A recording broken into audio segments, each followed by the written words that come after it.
თუ ევროპელების იმ 2/3-ს მიეკუთვნებით, რომელიც ქალაქში ცხოვრობს, ალბათ კარგად გახსოვთ ეს ამბები.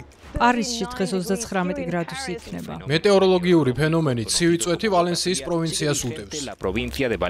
წელიწადში 50,000 ადამიანის ნაკლები გარდაიცვლებოდა ქალაქებში ჰაერის დაბინძურების დონე უფრო ნაკლები რომ იყოს. საბედნიეროდ ქალაქებში ეკოლოგიური პრობლემების გადაჭრასაც ახერხებენ. კლიმატი შეიცვალა და ჩვენ ამას უნდა მოვერგოთ, ამიტომაც ქალაქს ჭირდებოდა ასეთი დაცვა. მაგრამ იქნებ ქალაქს ამ ცვლილების ეფექტის შერბილებაც შეუძლია. ეს იყო ჩვენი მთავარი ნაბიჯი, რომელიც ძალიან ადრე გადავდგით. გაინტერესებთ, როგორ შეიძლება ურბანული განვითარებისა და ცხოვრების მაღალი ხარისხის შეთავსება. მოდი ვნახოთ.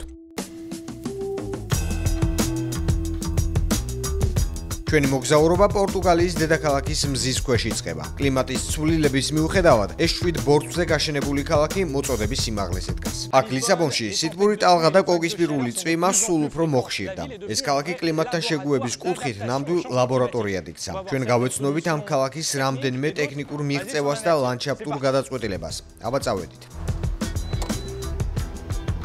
ხეები წამყვან როლს ასრულებენ ლისაბონელების ცხოვრების ხარისხის გაუმჯობესებაში. ნაკლებია ხმაური, ჰაერიც იმდენად არაა დამიძურებული და უფრო სასიამოვნოა. ეს ძალიან მნიშვნელოვანი ინსტრუმენტია ეგრეთ წოდებული ურბანული სითბური კუნძულების წინააღმდეგ. 41 გრადუსია. 6 გრადუსით ნაკლებია. დიახ. ლისაბონი ჩართულია ევროპულ პროექტში სიცოცხლის ფილტვები. ამ ქალაქის ქუჩებსა და ბაღებში 240,000 ხის დარგვა იგეგმება. ამით მხოლოდ ქალაქს კი არ ვაგრილებთ, არამედ ნახშირბადის მოცულობასაც ვამცირებთ. ვაუმჯობესებთ ბიომრავალფეროვნებას, ჰაერის ხარისხს. გარემო მშვიდი და ნაკლებად ხმაურიანი ხდება და ხალხი მეტად გამოდის ქუჩაში. Trazer uma zona mais tranquila, com menos ruído e de facto trazer as pessoas para a rua. ქალაქს გამწვანება სხვა საფრთხისგანაც, წყალდიდობისგან იცავს. ქალაქის მესვეურნი ცდილობენ, რომ გაზარდონ ნიადაგის გამტარობა და აღადგინონ წყალსატევები. აქ ჩანს ტბისკენ მიმავალი ბილიკი. ამ მწვანე სივრცემ უზარმაზარი ავტოპარკი ჩაანაცვლა. ჭაობზე გაშენებული ეს უბანი ხშირად იტბორებოდა. ჩვენ ლურჯი მწვანე და ნაცრისფერი ინსტრუმენტების შესანიშნავი კომბინაცია შევქმნით. ეს არის ეგრეთ წოდებული ღრუბლისებრი ქალაქის კონცეფცია, რომლის მთავარი აზრიც ისაა, რომ თავიდან ავიცილოთ ნიადაგის გაუმტარობა და ამავდროულად დავაბრუნოთ წყალი თავის ძველ ადგილას.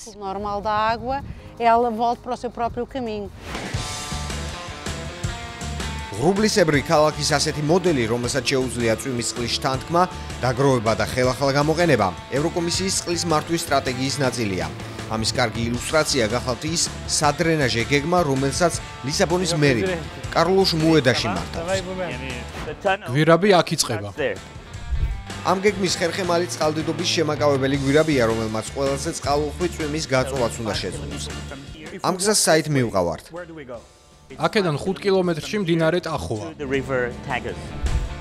ამ ინფრასტრუქტურას შეუძლია წვიმის დროს წყალი მდინარე ტახოს შენაკადში ჩაუშვას. ეს ევროპაში ყველაზე ფართო გვირაბია, რომლის მსგავსიც არ არსებობს. საუბარია გვირაბზე, რომლის დიამეტრიც 5,5 მეტრია. ამ გვირაბში შესაძლებელია წყლის დაგროვებაც, რომელსაც შემდეგ ქუჩების გასარეცხად და ბაღების მოსარწყავად გამოვიყენებთ. როდესაც ხალხს ვუხსნი, რომ ამ გზით ჩვენ ვზოგავთ 4 მილიონ ევროს წყლის გადასახადზე და რომ ეს წყალი ლისაბონამდე 100 კილომეტრს გადის, იაზრებს, რამდენი ელექტროენერგია დასჭირდებოდა ამას და ამიტომ ამბობს მერი რაღაც კარგს აკეთებსო.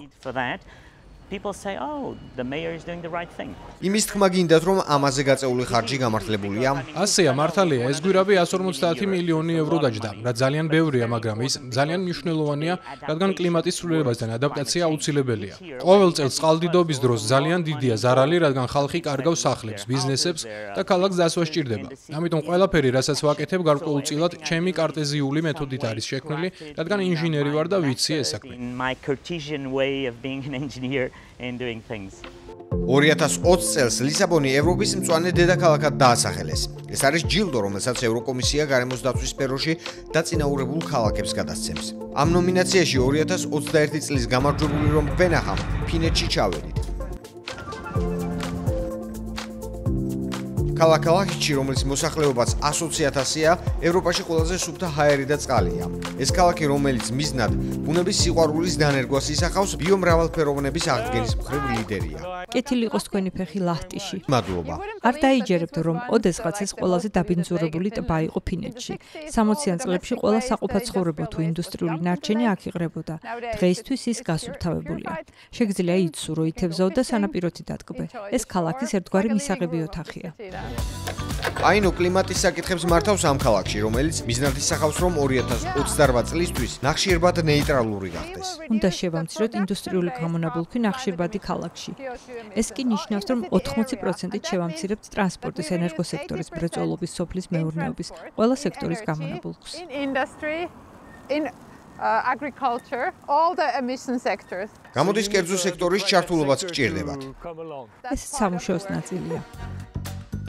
საბედნიეროდ ეს სექტორი უკვე ჩართულია საქმეში.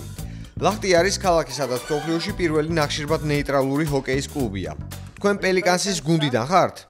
დიახ, შევიდეთ.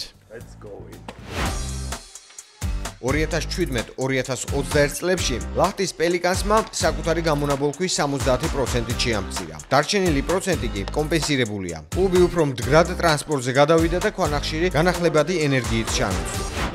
ყინულის მოედნის გაკეთებასა და შენარჩუნებას უამრავი ენერგია სჭირდება. ეს რთულია, მაგრამ ყოველ წელს ვითვლით დახარჯულ ენერგიას და უკვე მივახციეთ ნახშირბად ნეიტრალობის დონეს.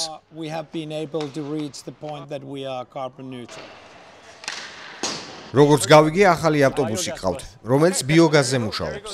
აი თურმე რა, არც კი ვიცოდი, მხოლოდ კარგს ვაკეთებთ. ისეთ რამეს, რაც უარყოფითად არ აისახება ჩვენზე. ყველაფერი კარგადაა.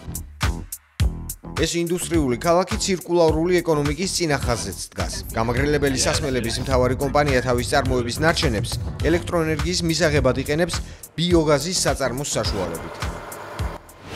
აი აქ არის ბიოგაზის საწარმოო პროცესიდან მორჩენილი ქერის ჩენჩო, რომელსაც სასუქად იყენებენ ქერის მინდვრებში. და როცა იმ ყანაში ახალი მოსავალი მოვა, იმას ისევ ჩვენ საწარმოო პროცესის მასალად გამოვიყენებთ. ასე იკვრება წრე. ამ საწარმომ გამონაბოლქვის შემცირების დასახულ მიზანსაც მიაღწია. გადავწყვიტეთ, რომ ჩვენთვის საუკეთესო გამოსავალი ადგილობრივი ცირკულარული პროცესი იქნებოდა. გრძელვადიან პერსპექტივაში ეს ნამდვილად ამოიღებს ხარჯს და თუ გადახედავ წიაღისეულის დღევანდელ ფასებს, ეს გაცილებით უკეთესია. ლახტის შემდეგი მიზანი ტრანსპორტის გამონაბოლქვის შემცირებაა, რომელიც ისევ მაღალია. მანამდე ქალაქის მერი გამწვანებას უწყობს ხელს, რათა ახალი ინვესტიციები მოიზიდოს. ქალაქში ნებისმიერი კომპანია უწყობს ხელს ქალაქის გამწვანებას და ეს ძალიან მეამაყება. ახლა 400 მილიონი ევროს ღირებულების შოკოლადის ქარხანას ვაშენებთ, რომელიც ნახშირბად ნეიტრალური იქნება. რა თქმა უნდა, ეს უზარმაზარი წინ გადადგმული ნაბიჯია.